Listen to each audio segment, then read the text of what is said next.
Inflation के benefits and problems, ठीक है, जो हम पहले भी कर चुके हैं ऑफ कोर्स। क्वेश्चन की फॉर्म में आज हम इसको करेंगे। So once you can see my screen please let me no.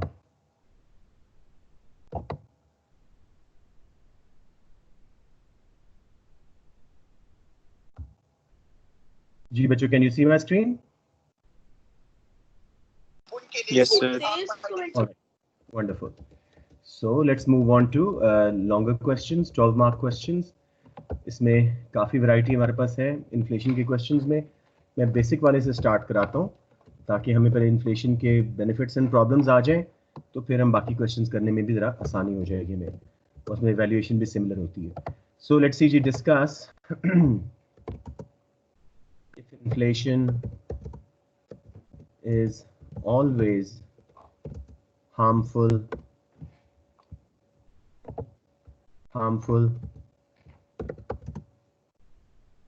an economy, ठीक है। बड़ा बेसिक स्टैंडर्ड से क्वेश्चन मैंने लिया है 12 मार्क का कि क्या इन्फ्लेशन हमेशा ही नुकसानदेह होती है। So let's again look at the mark scheme analysis में।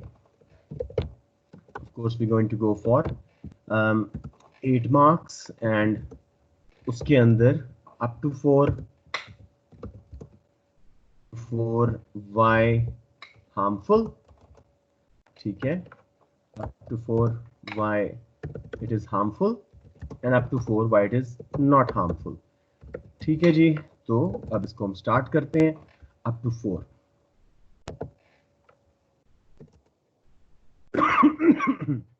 यहाँ पे आपकी मर्जी है।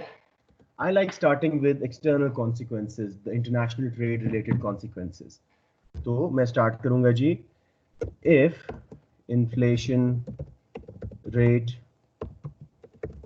is above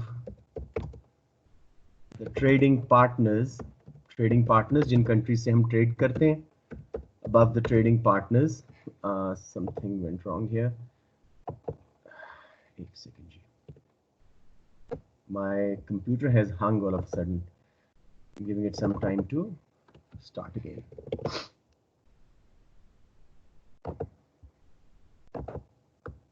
यहाँ पे आ नहीं रहा, नहीं, चलिए अब start working. Partners, if the inflation rate is above trading partners,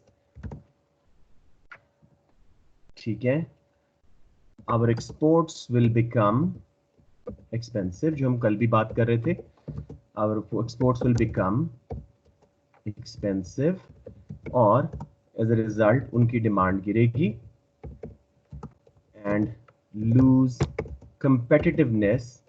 competitiveness means ability to compete in international market, competitiveness in international market, ठीक है जी, ये हमारा प्रॉब्लम होगा। और उसके बाद if demand is elastic, export से जो रेवेन्यू आ रहा था, एक्सपोर्ट रेवेन्यू विल फॉल। उसकी वजह क्या है जी? महंगाई हुई है हमारी मुल्क में, हमारी चीज़ें एक्सपोर्ट्स महंगी हुई हैं। अगर इलास्टिक डिमांड थी तो बहुत लोग छोड़ जाएंगे और हमारा एक्सपोर्ट रेवेन्यू फॉल हो जाएगा। On the other hand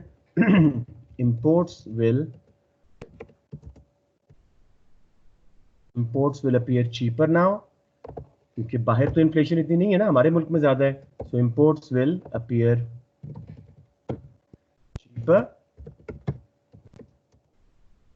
and if demand is elastic, ये मैं J curve वाला इफेक्ट बीच में से निकालना चाह रहा हूँ ताकि J curve वाला कॉन्सेप्ट गड़बड़ ना हो।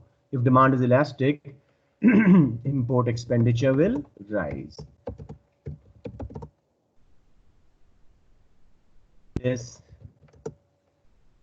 will lead to a current account deficit. This will lead to a deficit current account. Current account के चार हिस्से थे, exports of goods, exports of services, primary income transfers यानी वो जो रेंट, वेजेस, इंटरेस्ट वगैरह थे, और फिर unearned income, secondary income transfers, तो lead to a current account deficit. जी, किसी को यहां तक प्रॉब्लम? अब बिलीव यू मी, आप 3 मार्क्स ले चुके हो ऑलरेडी, बिकॉज एक्सटर्नल जो ट्रेड के कॉन्सिक्वेंसेज इन्फ्लेशन के हैं उनमें काफ़ी डिटेल है। जैसे आपने कहा जी, if inflation rate is above trading partners our exports will become expensive, 1 mark.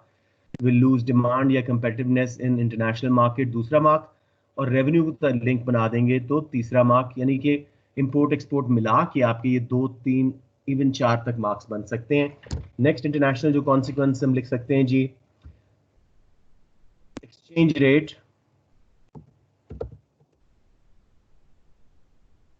will also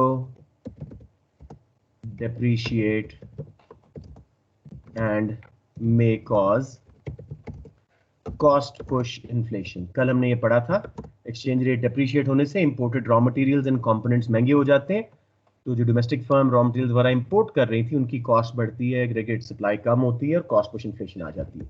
तो this is good enough for 4 marks. लेकिन ऑफ कोर्स हमने इंटरनल भी सीखने हैं, तो हम अभी इंटरनल कॉन्सिक्वेंसेज पे भी बात करते हैं।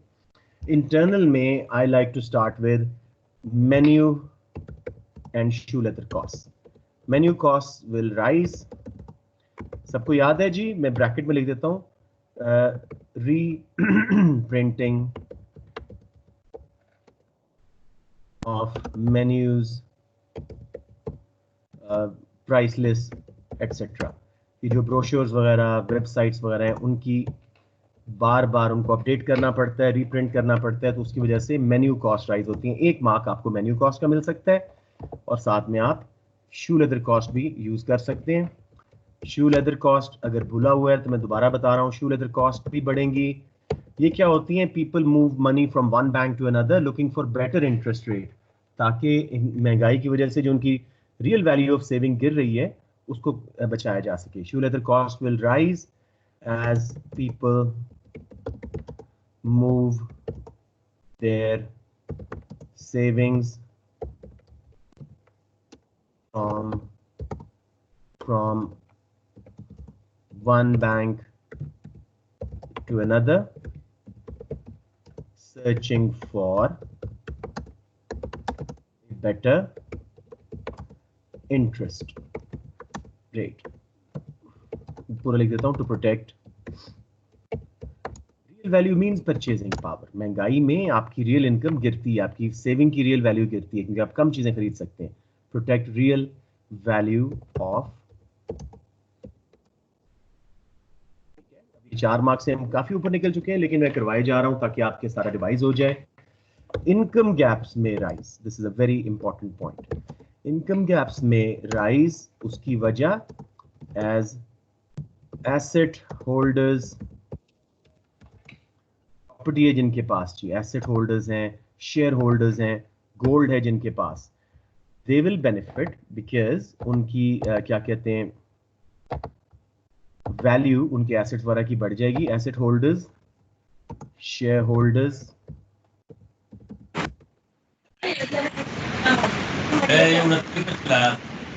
Sorry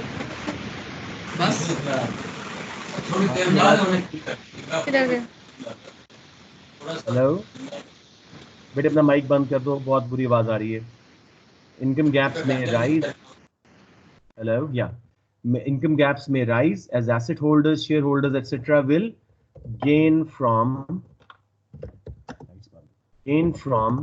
rise in value of their assets, whereas people on fixed incomes, ये कौन होते हैं जी? पेंशनर्स, स्टूडेंट्स होते हैं, fixed incomes e.g. Pensioners, savers lose their purchasing power, क्योंकि चीजें महंगी हो रही हैं, उनकी इनकम उतनी ही है, या इंटरेस्ट रेट अगर सेविंग पे मिल रहा है तो वो कम होता है हमेशा इन्फ्लेशन से। परचेजिंग पावर, ठीक है, तो इनकम गैप्स बढ़ जाते हैं। कुछ समझ आ रहा है? कुछ ग्रुप्स जिनके पास प्रॉपर्टीज हैं, एसेट्स हैं, गोल्ड है, उनकी वैल्यू बढ़ गई और वो ज्यादा अमीर हो गए, जबकि जो बेचारे सेविंग्स पे रिलाय कर रहे थे, या बूढ़े लोग पेंशन्स पे थे, उनकी सेविंग्स की वैल्यू या जो पेंशन की अमाउंट है वो सेम रहती है, महंगाई उसको कवर नहीं कर पाते, तो उनकी रियल वैल्यू गिरती है, परचेजिंग पावर गिरती है, तो इनकम गैप्स बढ़ जाते हैं। किसी को इसमें इस पॉइंट में कोई प्रॉब्लम? ओके जी। अब मैं एक और ग्रुप की बात कर लेता हूं जी। Lenders lose during inflation as they receive back their loans less in real terms. Real terms का कॉन्सेप्ट जरा सही रखें। Real terms means purchasing power, what your money can buy. आपने लैंड किया 1 लाख रुपए आज, साल बाद दूसरे जो जिसने लोन लिया था उसने 1 लाख रुपए वापस कर दिया, लेकिन that 100,000 is not able to buy as many goods it was able to do now. तो लेंडर्स लूज करेंगे क्योंकि बोरोवर्स गेन करेंगे, वो हम फायदों में ले जाएंगे। Lenders lose during inflation as they receive back their loans less in real terms. जी बेटे, कोई मसला? हमने इन्फ्लेशन के काफी सारे प्रॉब्लम्स कर लिए, एक्सटर्नल भी और इंटरनल भी। अब यहां पे अगर मैं क्वेश्चन को थोड़ा एक सेकंड के लिए चेंज करूं और आपको कहूं, discuss if external consequences of inflation are always more harmful than internal consequences of inflation. तो एक्सटर्नल के लिए मैं यहाँ पे आपको पेन से हाईलाइट कर देता हूं। एक्सटर्नल के लिए आप यहां से स्टार्ट करोगे और यहां पे खत्म कर दोगे, ये आपके एक्सटर्नल कॉन्सिक्वेंसेस कंप्लीट हो गए। ठीक है। इंटरनल के लिए आप यहां से आएंगे और यहां तक खत्म कर देंगे, तो ये आपके 8 मार्क्स पूरे हो जाएंगे एक्सटर्नल इंटरनल कॉन्सिक्वेंसेस के। अगर कंफ्यूज नहीं होते हो तो यहीं पे मैं पहले इवैल्यूएशन इस क्वेश्चन की करवा दूं और फिर उसके बाद इन्फ्लेशन के बेनिफिट वगैरह शुरू करें दोबारा? बताएं मुझे। अगर इसमें कंफ्यूज नहीं हो रहे कि मैंने क्वेश्चन एकदम से चेंज किया है, बिकॉज वो यहाँ पे नजर आ रहा था कि खत्म हो गया वो क्वेश्चन। Discuss if inflation external consequences are more harmful for an economy than internal consequences. तो बताओ वो क्वेश्चन करवा दूं खत्म और फिर उसके बाद आऊं दूसरे क्वेश्चन पे, अगर समझ आ रही है? Guys please.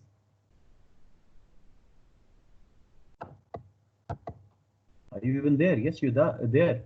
जी बेटे, एक सिंपल सा क्वेश्चन पूछ रहा हूं कि एक क्वेश्चन जो मैंने लिखवाया है उससे हट के मैं उसको क्वेश्चन को भी लिख देता हूं। डिस्कस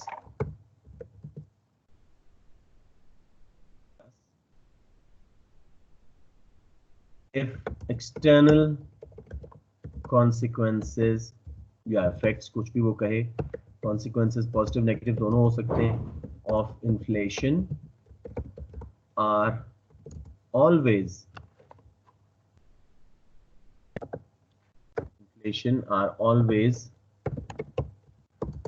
मोर, क्या कर रहा हूं, always more harmful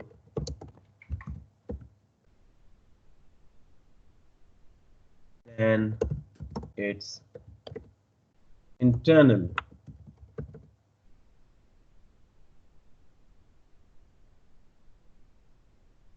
please don't be quiet. इस क्वेश्चन का मुझे बताएं कि अगर आपको समझ आ रहा है क्वेश्चन, मैं आपको क्लास में भी करवा चुका हूं, तो अब इसका मैं यहाँ पे इवैल्यूएशन करवा दूं, बिकॉज ये क्वेश्चन खत्म हो चुका है, ये सेकंड वाला। Discuss if external and internal consequences. But can you hear me? Hello? Yes sir, करवा दें, इसका वैल्यूएशन प्लीज करवा दें। प्लीज बता दो ना यार, इतनी देर से मैं वेट कर रहा हूँ बच्चों। एनीवेज जी, चलें, लेट्स फिनिश इट नाउ। ये पीछे चला गया, मैं जरा वापस आता हूँ जी। तो ये था, एक्सटर्नल कर लिए हमने, इंटरनल कर लिए। अब मैं क्वेश्चन 2 उसको लेबल देता हूँ ताकि आप लोग कंफ्यूज ना हो। और क्योंकि ये सारे क्वेश्चन हम पहले कर चुके हैं तो हम प्रीटी कॉन्फिडेंट कि आप लोगों को काफी हद तक आइडिया होना चाहिए। इसको बल्कि 2 कर देते हैं और ये मैं 2 यहाँ पे खत्म कर रहा हूँ और नीचे इसकी मैं इवैल्यूएशन करवा के फिर मैं 1 क्वेश्चन पे जा रहा हूँ। राइट। तो अब बात करते हैं जी इसकी इवैल्यूएशन। क्वेश्चन 2, ठीक है। External consequences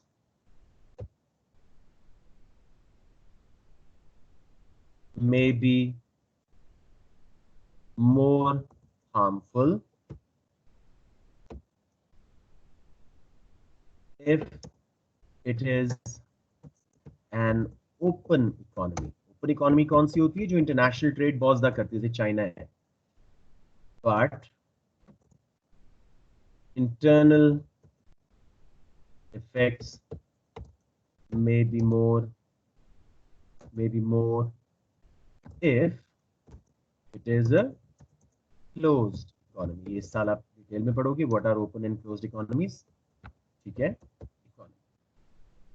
ये बात समझ आ गई है कि अगर कंट्री ट्रेड ज्यादा करता था, ओपन इकोनॉमी था, ट्रेड पे रिलाई कर रहा था चाइना की तरह, उसको जो एक्सटर्नल इफेक्ट्स इन्फ्लेशन के रिजल्ट में आ रहे हैं बुरे, वो ज्यादा इफेक्ट करेंगे. और अगर कंट्री क्लोज्ड इकोनॉमी था, कम ट्रेड करता था, जैसे इजराइल है, तो उसको इतना इफेक्ट एक्सटर्नल नहीं आएगा इन्फ्लेशन का. ठीक है, it will also depend on inflation rate of trading partners. If our inflation rate is above trading partner countries rate, ठीक है, trading partners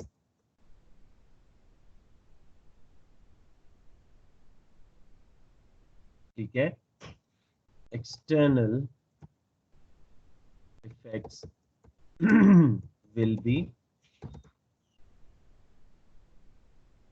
greater. ठीक हो गया? कुछ बात समझ आ रही है बेटे? नंबर 1 हमने बात की, एक्सटर्नल कॉन्सिक्वेंसेस कब ज्यादा होंगे? जब कंट्री इंटरनेशनल ट्रेड ज्यादा करती है, ओपन इकोनॉमी है. लेकिन इंटरनल कॉन्सिक्वेंसेस कब ज्यादा होंगे? जब क्लोज्ड इकोनॉमी है. ठीक है, फिर इस बात पे भी डिपेंड करेगा कि दूसरे ट्रेडिंग पार्टनर कंट्रीज में क्या रेट है. हमारा इन्फ्लेशन रेट ज्यादा था, लेकिन उन कंट्रीज में उससे भी ज्यादा था, तो हम एक्सटर्नल कॉन्सिक्वेंसेस कुछ नहीं कहेंगे, फिर इंटरनल ज्यादा होंगे. इस तरह करके इसको हमने इवेल्युएट करना है. फिर एक जनरल स्टेटमेंट है जी, जो हर इवेल्युएशन में इसमें आती है.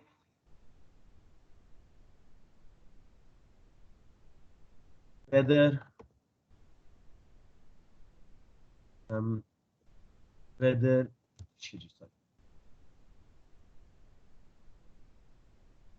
inflation is harmful depends on its rate. ठीक है, cause and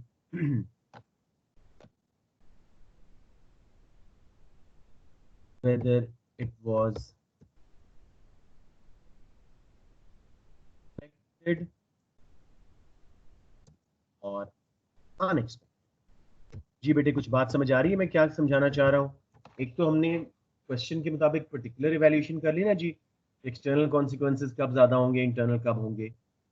फिर हमने एक जनरल स्टेटमेंट दी कि whether inflation is always harmful depends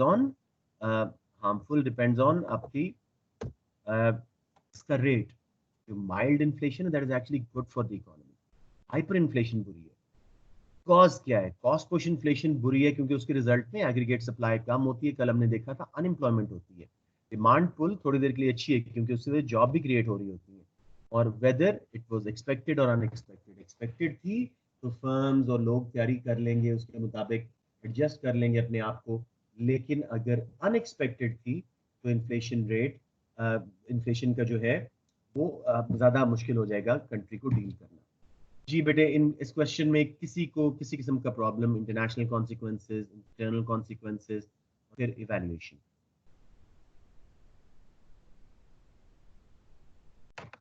all good? ठीक है. Just for my own satisfaction मैं थोड़ा सा पूछ लेता हूँ आप लोगों से. Let's say who and who is there. मैं जल्दी से बच्चों को कॉल करके आप लोगों से पूछ लेता हूँ.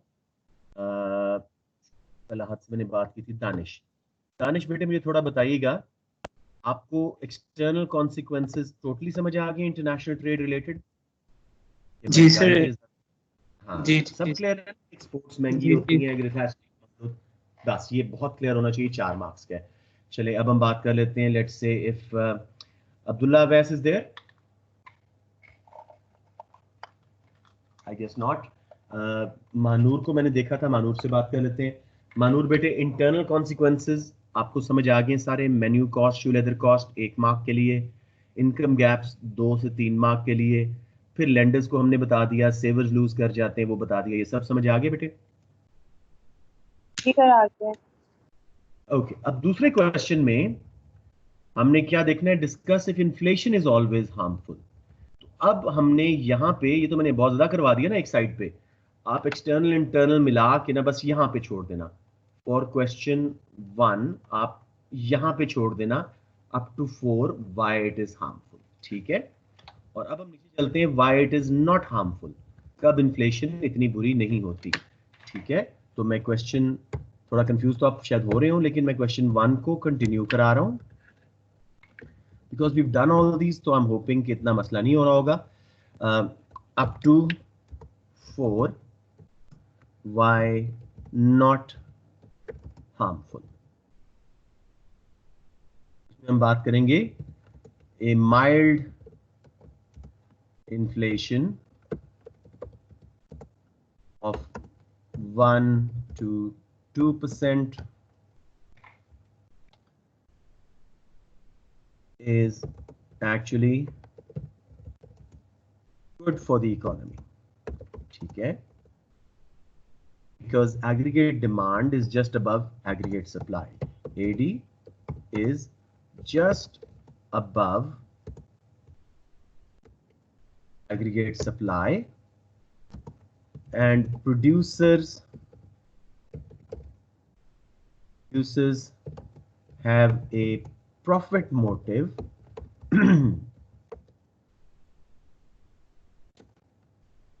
to expand. देखो, डिमांड ज्यादा है, सप्लाई से थोड़ी बहुत प्राइसेस बढ़ रही हैं, प्रोड्यूसर्स को प्रॉफिट मोटिव आ रहा है टू एक्सपैंड, ठीक है? They will hire more workers, उससे अनएम्प्लॉयमेंट कम होगी, एंड सिर्फ फ्यूचर कॉन्फिडेंस हो सकता है। फ्यूचर कॉन्फिडेंस तो एक अलग सेंटिमेंट है ना, यहाँ पे भी बिल्कुल फ्यूचर कॉन्फिडेंस प्ले कर रहा है। माइल्ड इन्फ्लेशन है 1-2%, आपने जितने के रॉ मटेरियल खरीदे थे, जब फाइनल गुड बना के बेची तो वो कुछ परसेंट जो है ना, बिल्कुल ही फ्रैक्शंस में आपका रेट बढ़ गया, तो आपको थोड़ा सा प्रॉफिट मोटिव आ रहा है। डिमांड ज्यादा है, सप्लाई से प्राइसेस बढ़ रही हैं, तो प्रोड्यूसर्स को इंकरेजमेंट मिल रही है, ज्यादा वर्कर्स को एम्प्लॉय करेंगे, आपका जीडीपी राइज करेगा, आउटपुट राइज करेगी। बात समझ आ रही है या कोई कंफ्यूजन? जी जी सर, ओके ओके ओके, अब हम कुछ ग्रुप्स पे चले जाते हैं। Some groups will benefit. अब ऊपर हमने एक ग्रुप देखा था जिनके पास प्रॉपर्टी होल्डर्स थे, जैसे easy property holders as their properties या assets gain value in real terms, इसलिए कहते हैं इसको real estate. Why? Because it always beats inflation. In real terms हमेशा जायदाद की वैल्यू महंगाई से ज्यादा बढ़ती है। मसलन आप लोगों ने अपने पेरेंट्स से सुना होगा, एक प्लॉट लिया था जी 1980 में 2 लाख रुपए का, अब वो 20 करोड़ का हो चुका है। उतनी इन्फ्लेशन नहीं हुई तब से जितनी वैल्यू उस प्लॉट की बढ़ गई है। So property holders will benefit, easy property holders, as their assets gain value in real terms due to inflation, ठीक है? एक तो वैसे वो गेन कर रही होती है वैल्यू, दूसरे महंगाई की वजह से मजीद प्राइसेस बढ़ती हैं तो उनको बहुत फायदा होता है। फिर जी borrowers gain as they pay back less in real terms. Real terms सबको क्लियर है बेटे concept? Real terms purchasing power. If interest is below inflation, इसलिए इंटरेस्ट चार्ज किया जाता है सूद कर्जे के ऊपर कि भाई इन्फ्लेशन कवर हो सके।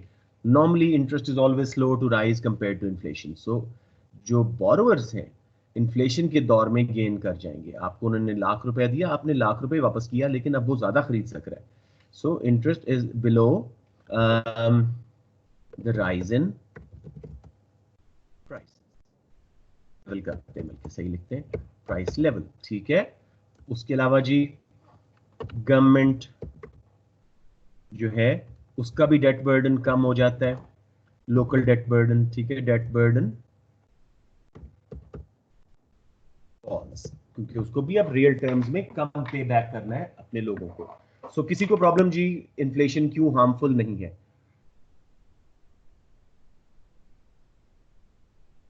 अब इसकी वैल्यूएशन करते हैं।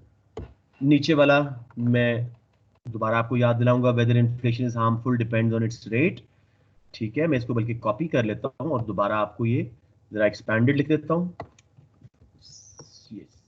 सो इसकी वैल्यूएशन में हम आएंगे जी, whether inflation is harmful depend on it rate, hyper inflation is harmful, hyperinflation is harmful, but mild inflation is beneficial। जिन्हें अब उसको हम एक्सपैंड कर रहे हैं। फिर cause, it will depend on the cause of inflation, दो ही causes हैं, on the cause of inflation, ठीक है। डिमांड पुल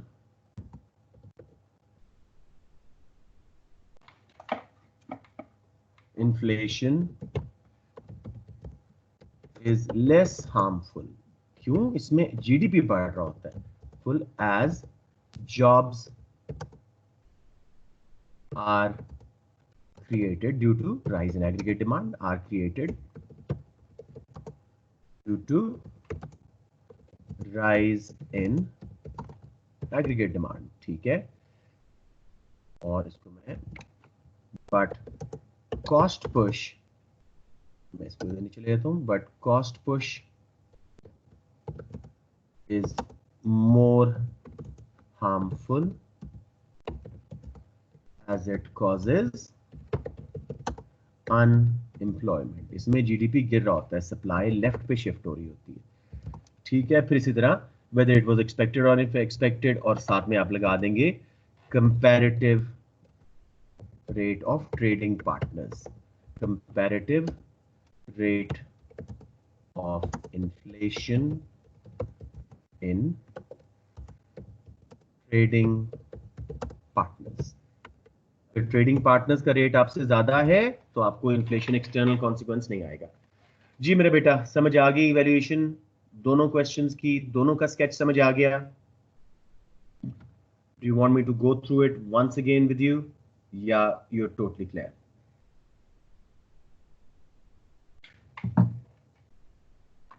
जी बेटे बताएं मुझे, डोंट बी शाय। मजीद दोबारा एक बार रीइटरेशन देनी है या आप लोग समझ चुके हैं? Sir totally clear. Very good. So अब बेटे इसका जो आप लोग मुझे बेनिफिट दोगे ना वो इस तरह है कि एक तो हम इलास्टिसिटी का नेक्स्ट वीक टेस्ट कर लेंगे, उसके बाद हम इन्फ्लेशन और उसके साथ इंटरनेशनल ट्रेड मिला के मैं आपका एक टेस्ट ले लूंगा नेक्स्ट टू नेक्स्ट वीक। तो इस तरह मेरा ये एएस भी आपका क्लियर होता जाएगा और मेरे माइंड से भी बर्डन हट जाएगा कि ये बच्चे जो हैं फुली प्रिपेयर्ड हैं कि नहीं नवंबर के लिए। ठीक हो गया? Okay sir okay. अब थोड़ा सा मेरे साथ बेयर करें, it's only been like 20 minutes. हम डिफ्लेशन भी खत्म करके आज ये चैप्टर खत्म कर लें, ठीक है? सो जल्दी से हम एक वही करते हैं जी, डिस्कस, वही जो जनरल क्वेश्चन मैं बनाता होता हूँ, पास पेपर का ही है। If deflation is always harmful, और फिर मैं इसका दूसरा पार्ट जो इसमें ऐड करूंगा, ये 12 मार्क का मैंने किया, और नीचे मैं एक second question, because you guys are my senior students now, I know you already have done it, so second question मैं कहूंगा जी, discuss sorry, discuss की spelling मेरे, हाँ, discuss whether deflation is more harmful an inflation. ठीक है, ये दोनों question हम साइड बाय साइड चलाएंगे, तो अगर किसी को कंफ्यूजन हो तो प्लीज मुझसे जरूर पूछ लीजिएगा, क्योंकि ये साथ साथ ही क्वेश्चन हेल्प हो सकते हैं। पहले मैं करवाता हूं जी discuss if deflation is always harmful. तो जी अप टू 4 हम कर रहे हैं एनालिसिस के, व्हाई नॉट हार्मफुल। तो इसमें हम गुड डिफ्लेशन की बात करेंगे जो हमने पढ़ी थी एग्रीगेट सप्लाई बढ़ने वाली, why not harmful. Good deflation as a result of increase in aggregate supply is very good for an economy. ठीक है, it suggests more technological advancement। ठीक है, क्यों एग्रीगेट सप्लाई बढ़ी थी? टेक्नोलॉजी इंप्रूव हुई होगी, टेक्नोलॉजिकल एडवांसमेंट्स। ठीक है, उसके अलावा rise in productivity of workers, per worker जो आउटपुट है वो बढ़ रही है। Rise in productivity of workers due to education and training. इसके कॉजेज जो है ना वो इसको बुरा या अच्छा बनाते हैं डिफ्लेशन के, जैसे इन्फ्लेशन के। So good deflation as a result of increase in aggregate supply is very good for an economy. उसकी वजह क्या है कि इसके पीछे जो रीजंस हैं वो है कि या तो टेक्नोलॉजिकल एडवांसमेंट आई होगी, या वर्कर ज्यादा प्रोडक्टिव ज्यादा एफिशिएंट हो गए due to education and training. ठीक है, या फिर सब्सिडीज दी हैं गवर्नमेंट ने बाय गवर्नमेंट। ठीक है, उससे ये सारा इंप्रूवमेंट आया है, राइट। उसके अलावा और रिड्यूस्ड कॉस्ट ऑफ प्रोडक्शन, कोई वजह है जिसकी वजह से सप्लाई क्यों बढ़ी है? रिड्यूस्ड कॉस्ट ऑफ प्रोडक्शन हुई है। तो all of that makes the economy more efficient, more dynamic. तो समझ आ रहा है बेटे? अब इसके अंदर थोड़ा सा हम इसके फायदे लिखेंगे। सच डिफ्लेशन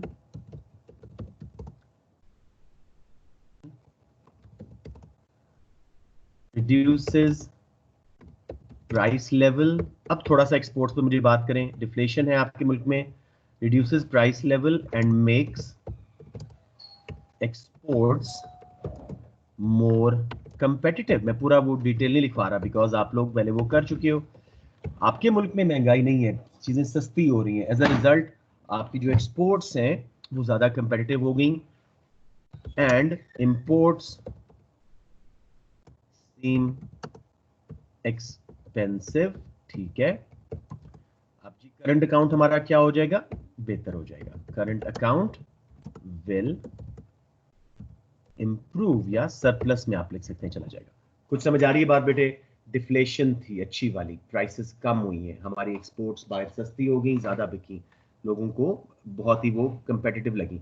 साथ में हमें एक इंपोर्ट्स बड़ी महंगी लगी, हमने लोकल गाड़ियां और लोकल चीजें खरीदना शुरू कर दी। तो एज अ रिजल्ट आपका करंट अकाउंट इंप्रूव हुआ, साथ में increased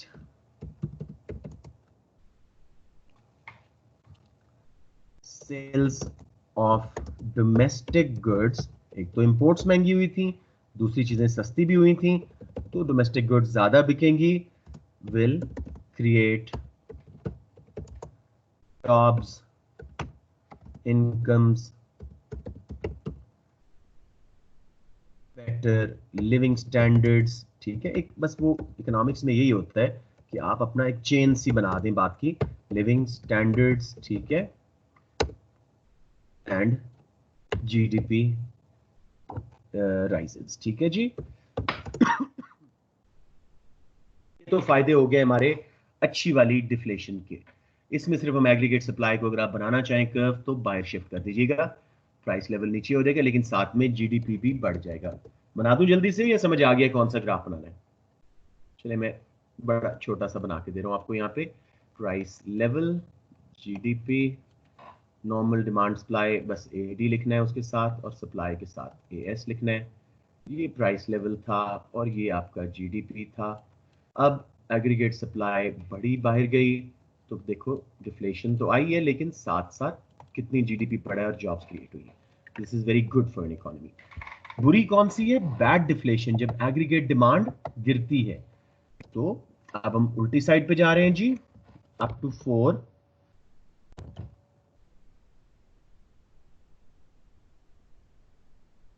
for Y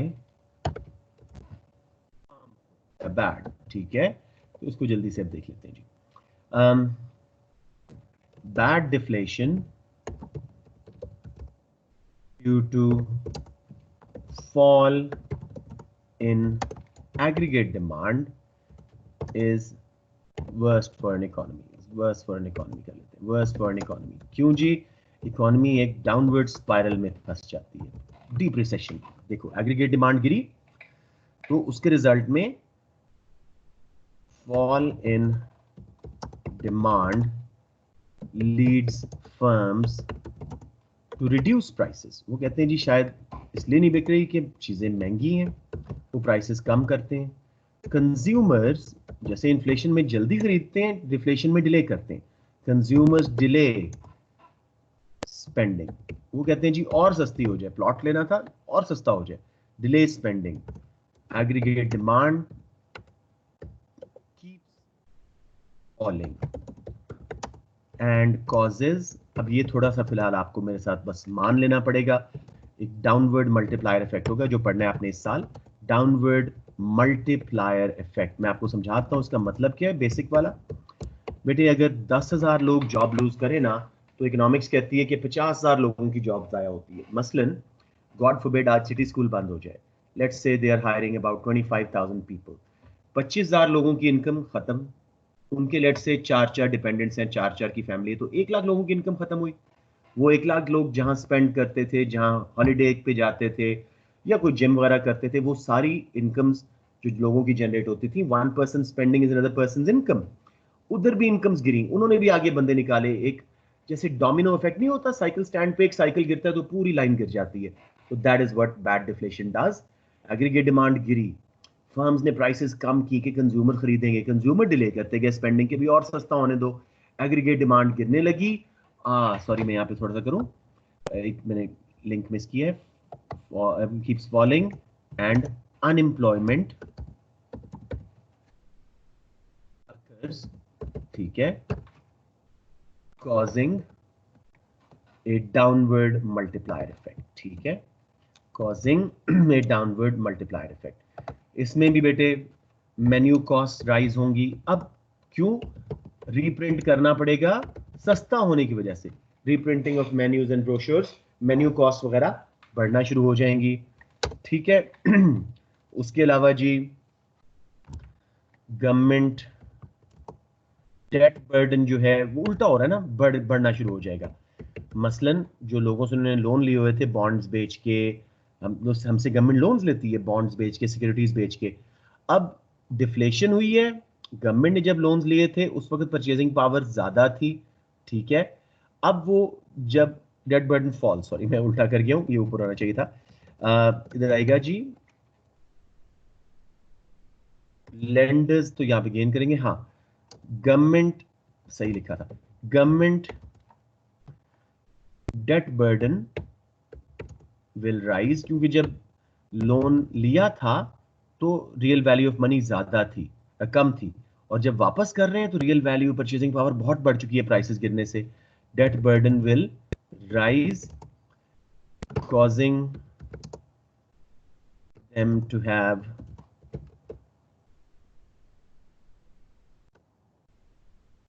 a budget deficit, उनका बजट डेफिसिट हो जाएगा, बजट डेफिसिट, और उनको शायद बोरो करने की जरूरत भी पड़ जाए। तो that is more than enough for up to 4 for why it's bad. अब इनकी इवैल्यूएशन करके खत्म करते हैं, फिर जो मैंने क्वेश्चन बीच में लिखवाया है उसको देखते हैं। इवैल्यूएशन क्या है जी? वेदर डिफ्लेशन is harmful वही सेम बात जी, will depend on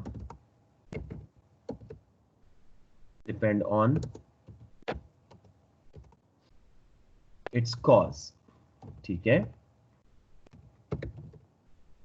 if price level L due to rise in aggregate supply due to more efficiency, productivity, ठीक है, it is beneficial, जैसे हम ऊपर लिख चुके हैं, ठीक है, but deflation caused by fall in aggregate demand is harmful as it leads to a downward multiplier effect, right? Here it will also depend on how long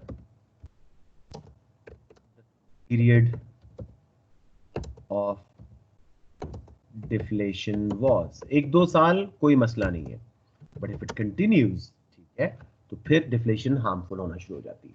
जी बच्चों, ये समझ आ गया question? If you need any reiteration मैं बताऊं, वरना आखिरी question थोड़ा सा आपको समझा के बात को खत्म करें।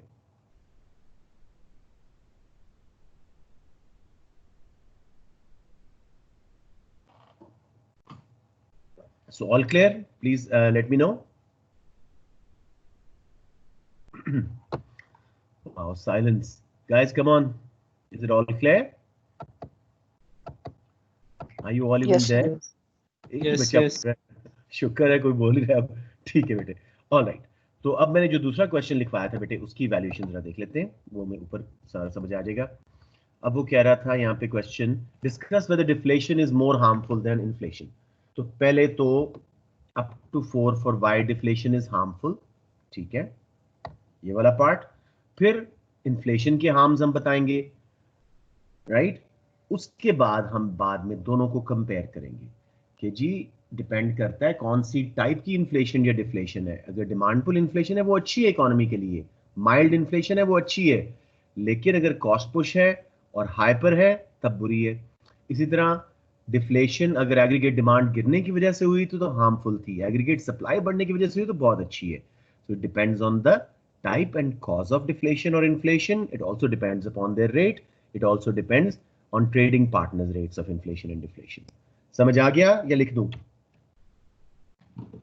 वही बात है, सिर्फ दो का आप कंपैरिजन हम साथ साथ दे रहे हैं। ठीक है, ठीक है, it's okay. क्लियर हो गया मेरे बेटा? जी सर। जी sir. Alright, enjoy your Excuse me, sir. start। हाँ जी बेटे। सर वो अब्दुल्ला का नेट नहीं चल रहा था इसलिए वो लॉग आउट हो गया, उसका व्हाट्सएप पे मैसेज आया सर। कोई मसला नहीं, रिकॉर्डेड है और मैं शेयरिंग आपकी ऑन कर रहा हूँ। मेरे पास ज़रा टाइम नहीं होता आजकल, मैं शाम को शेयरिंग ऑन कर देता हूँ सारी वीडियोस की, ताकि आप लोग आराम से यूज कर सकें, ठीक है। सो दैट इज इट बेटे, have a good day okay sir. And be prepared for the test next week, ठीक है। ओके सर, अल्लाह। ओके बेटे, अल्लाह सर हाफिज़। सिर्फ इलास्टिसिटी का ही टेस्ट होगा ना? इलास्टिसिटी, सिर्फ इलास्टिसिटी बस, और मैं क्वेश्चन भी भेज रहा हूँ, ठीक।